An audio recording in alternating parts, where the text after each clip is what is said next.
आज मुख्यमंत्री सुखविंदर सिंह सुक्खू देहरा दौरे पर रहेंगे। कमलेश ठाकुर के लिए चुनाव प्रचार करेंगे सीएम। उपचुनाव में कांग्रेस की प्रत्याशी हैं कमलेश ठाकुर और निर्माणाधीन अस्पताल की समीक्षा भी करेंगे आज सीएम सुक्खू।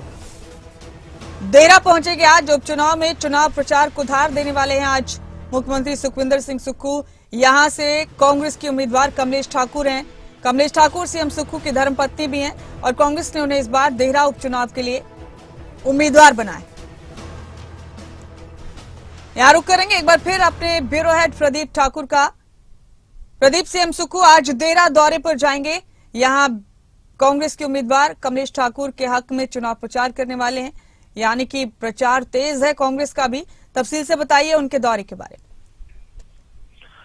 बिल्कुल, देखिए 21 जून को कमलेश ठाकुर ने नामांकन भरा था और उसके बाद मुख्यमंत्री आज देहरा दौरे पर जा रहे हैं और यहाँ पर अलग अलग स्थानों पर उनकी जनसभाएं होनी है। हालांकि सुबह के समय मुख्यमंत्री जो जसवा परागपुर में डाडा सेवा पड़ता है वहां पहुंचेंगे। वहां एक निर्माणाधीन हॉस्पिटल है 50 बेडेड का, उसका पहले निरीक्षण करेंगे, वहां पर उसका जायजा लेंगे निर्माण कार्यों का।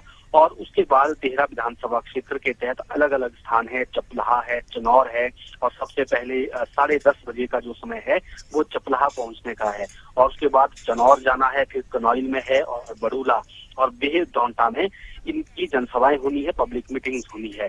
और इसमें कमलेश ठाकुर के लिए चुनाव प्रचार करेंगे मुख्यमंत्री, जो मुख्यमंत्री की धर्मपत्नी भी हैं, उनके लिए समर्थन की अपील यहाँ पर की जाएगी।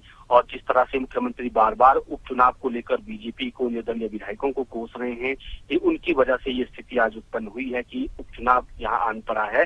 तो ये सारे आरोप यहाँ पर मुख्यमंत्री लगा रहे हैं और इस दौरान भी इस तरह की कई बातें मुख्यमंत्री कह सकते हैं। तो काफी अहम है मुख्यमंत्री कि आज का ये चुनाव प्रचार, और हम कह सकते हैं कि अब प्रचार को धार मुख्यमंत्री देने वाले हैं। और देहरा के अलावा बाकी विधानसभा क्षेत्रों में भी जो 2 विधानसभा क्षेत्र बचते हैं, नालागढ़ और हमीरपुर, वहां पर भी मुख्यमंत्री प्रचार के लिए जाने वाले हैं। जी तो जाहिर सी बात है प्रदीप, चुनाव प्रचार तो तेज है अब सभी का और उपचुनाव दोनों ही के लिए बहुत अहम है, कांग्रेस और बीजेपी। क्या प्रदीप ठाकुर उपचुनाव का नतीजा कांग्रेस को एक बार फिर हिमाचल में संकट में डाल सकता है अगर नतीजे मन मुताबिक नहीं आए तो? देखिए, अगर अभी की बात करें तो जिस तरह से पूर्ण बहुमत इस वक्त कांग्रेस के पास है और जो 35 सीटें हिमाचल में बहुमत के लिए चाहिए उससे ज्यादा 38 सीटें यानी 3 सीटें ज्यादा कांग्रेस पार्टी के पास है। चुनाव के नतीजे कुछ भी रहे लेकिन सरकार को फिलहाल उससे कोई फर्क नहीं पड़ेगा। सरकार स्थिर है, सुरक्षित है, लेकिन इतना जरूर है कि कांग्रेस पार्टी कोशिश कर रही और कर भी रही है कि जो 40 सीटों का मैंडेट उनको 2022 में मिला था उसको कवर करें और उसके लिए 2 सीटें चाहिए।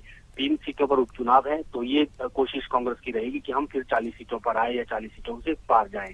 दूसरी तरफ बीजेपी भी कोशिश कर रही है कि हमारा जो संख्या बल है वो बढ़े, 25 से बढ़कर वो 27 हो गए हैं। अब इन 3 सीटों पर भी पूरा जोर लगाया है ताकि उनका संख्या बल बढ़े। तो दोनों तरफ से कशमकश है और अब देखना ये है कि जनता किसके हक में फैसला करती है। शुक्रिया प्रदीप आपका इन खबरों पर तमाम अपडेट देने के लिए, बहुत बहुत शुक्रिया।